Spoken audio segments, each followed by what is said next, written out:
morning, everyone. My name is Aiza, and I'm very happy to be here with you all today. The paper I'll share with you all is titled, Asia is Coming into Her Own, Decoloniality, Transnational Solidarity, and Competing Interests at the All-Asian Women's Conference in 1931. Rani Lakshmibai Rajwade prefaced the conference report with these words, "It is more than clear that Asia is coming into her own. She is no longer content placidly to remain in a state of tutelage.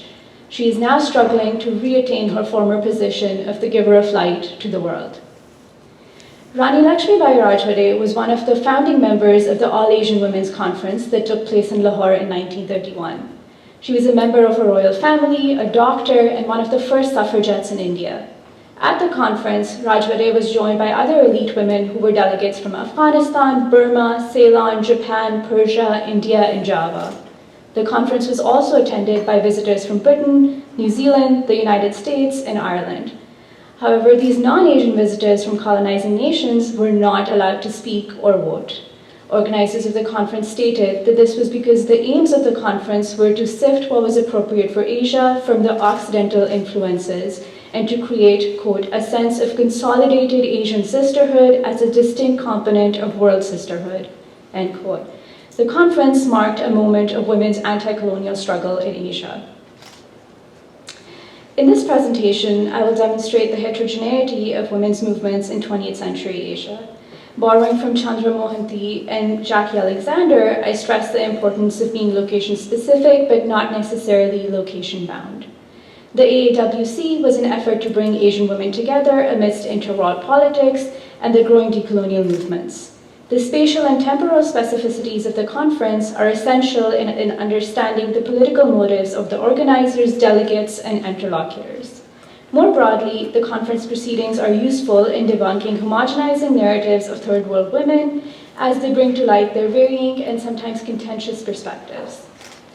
The conference challenges the simplistic and binary claim of a colonial center and a third world periphery. In its stead, I argue that the interwar period was marked with the emergence of multiple and scattered centers of hegemony.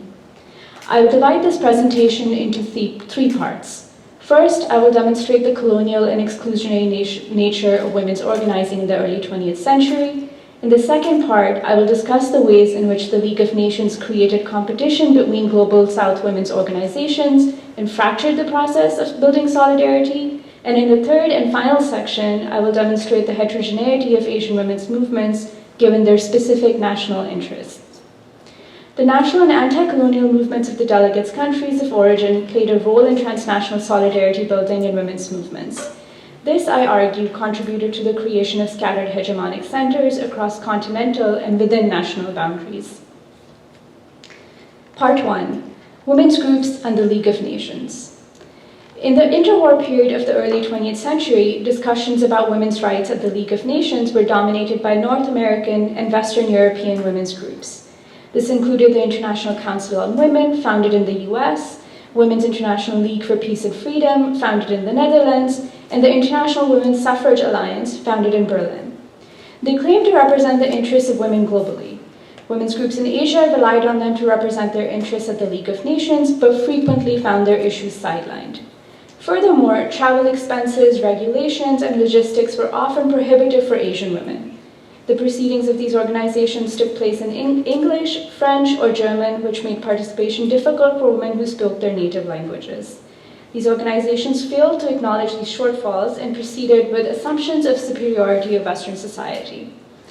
Anti-Semitic and Islamophobic prejudice was apparent in these organizations, particularly in Protestant-dominated ICW, which used the New Testament as its basis for action.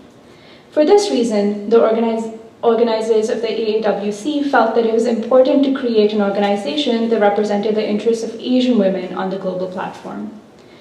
The League of Nations only liaised with international organizations, so it was important for the organizers to present themselves as such. With a united front, they could weigh in on conversations taking place at the League. However, they competed for recognition with other organizations that also claimed to represent Asian women, such as the Eastern Women's Conference, the Pan-Pacific Women's Conference. And in this case, these organizations represent the scattered and multiple hegemonic centers that sought to represent women's interests. Furthermore, North American and European organizations focused on women's suffrage and citizenship, while non-Western women's organizations were committed to anti-racist and anti-colonial independence movements. This is to highlight that the conference was not merely a moment of transnational feminist solidarity. It highlighted anti-colonial struggles, regional power dynamics, and contentions among delegates of the same nationality. The AAWC demonstrates that there were multiple and sometimes competing voices that contested the colonial hegemony. Inder Paul Grewal and Karen Kaplan have approached the, quote, multiple subjectivities that replace the European unitary subject, end quote, through the concept of scattered hegemonies. This concept helps us move out of the paradigms of colonial discourse by complicating simplistic center-periphery binaries.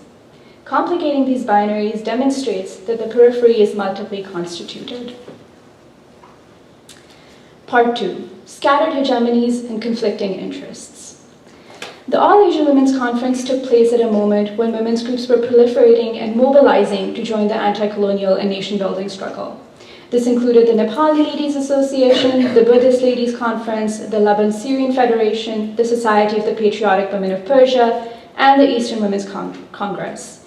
These groups represented the regional centers of activity beyond those represented at the League of Nations.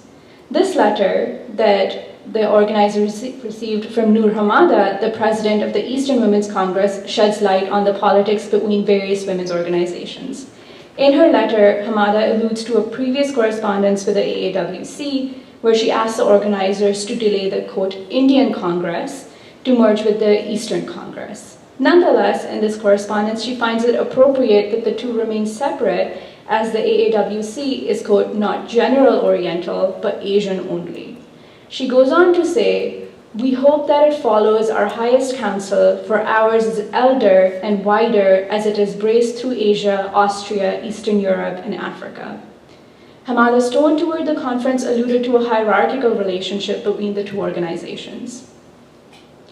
The organizers of the AAWC urged their attendees to consider, quote, shall not we, the awakened and unified women in India, invite the representatives of the all-Asian family to meet in this focal magnetic point of Asia as soon as possible, end quote. This statement established a hierarchical relationship between India as the center and other countries on the periphery of the Asian continent. Relatedly, Margaret Cousins, an Irish-Indian organizer of the AAWC, claimed India as the ideal location for the synthesis of a continent. She described the interconnectedness of Asian regions through Lahore, a gateway city that gave way to cultural exchange. Attendees and potential attendees to the AAWC also faced similar challenges to those who sought to attend the WILPF, IWSA, and ICW meetings. The cost of travel and attendance was prohibitive, affordable only to the elite women in attendance. Visas and travel permits further prohibited delegates' abilities to travel to attend the conference, and Soviet delegates were not granted visas to attend the conference by the British Embassy in Moscow. Part 3, scattered interests and nationalist movements. The conference participants, like feminist leaders globally at this time, were prominent and elite women. Many were involved in political movements, were married to political figures, or both. As such, they had strong stances regarding the politics of the region. The idea of an all-Asian conference lends itself from the sentiment of Pan-Asianism.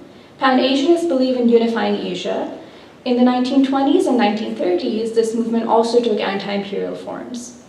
I will now discuss the tensions between Pan-Asian and national interests that arose during the conference. The president of the conference, Srimati Sarojini Naidu, was also the former president of the Indian National Congress and a close friend of Mohandas Gandhi. At the time of the conference, she was imprisoned by the British for her involvement in the Satyagraha movement. Dr. Muthulakshmi Reddy, another organizer of the conference, was also aligned with Gandhi. She further argued that Gandhi was actively breaking down caste barriers in India and was encouraging Indians to think of their collective identity as a nation rather than their caste groupings. She also discussed the impact of colonialism on the social structure of India, arguing that the mutual care in the joint family system had broken down due to colonial rule. After the civil disobedience movement in the previous year, the consolidation of Indian identity was pertinent to leaders of the Indian National Congress, including Gandhi and Sarojini Naidu in their struggle for self-determination.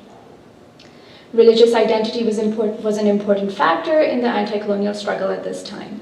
The All India Muslim League had been founded in 1906 to protect the interests of Muslims in India, and less than a month before the conference, Muhammad Iqbal, a leader in the Muslim League, had presented the idea of a separate Muslim state. He argued that the central form of government in British India put the sizable but minority Muslim population at a disadvantage. For a balance of power within India, Iqbal insisted on an autonomous state for Muslim-majority provinces. Lady Abdul Qadir and Begum Sharifa Hamid Ali, both organizers and delegates of the conference, shared his viewpoint. The latter described that Muslim women had the advantage of Sharia law, which gave them a right to own and inherit property. Hindu law and customary law did not warrant women the same rights. This distinction was significant at the political moment where a separate state for the Muslims of India was being conceived. Like Begum Hamid Ali, the delegate of Afghanistan, Mrs. Kamaluddin also pointed out that women in her country had the benefit of Sharia law. She cited this as the reason that early marriage was not commonplace in Afghanistan. An assertion of distinct Islamic cultural nationalism and an accompanying traditional feminine identity signals the entwinement of women's interests with nationalist ones, and Afghanistan had been no exception. A rejection of colonial borders was a striking feature at the conference. Mrs. Kamaluddin is listed as delegate of Afghanistan, but she is also from Abbottabad in the northwest frontier province of British India. The recently established Durand Line drew a border between kin who were residents of the border areas in the two countries. People on the two sides shared ethnic, linguistic, and familial ties. Mrs. Kamaluddin's dual identity as an Afghan and a resident of colonial India is an indication of the rejection of the colonial border.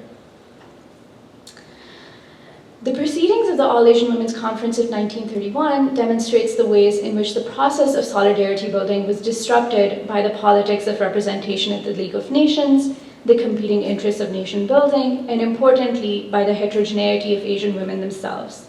Colonialism further complicates the solidarity building efforts by introducing hegemony and exploitation at the international scale. The All Asian Women's Conference demonstrates this.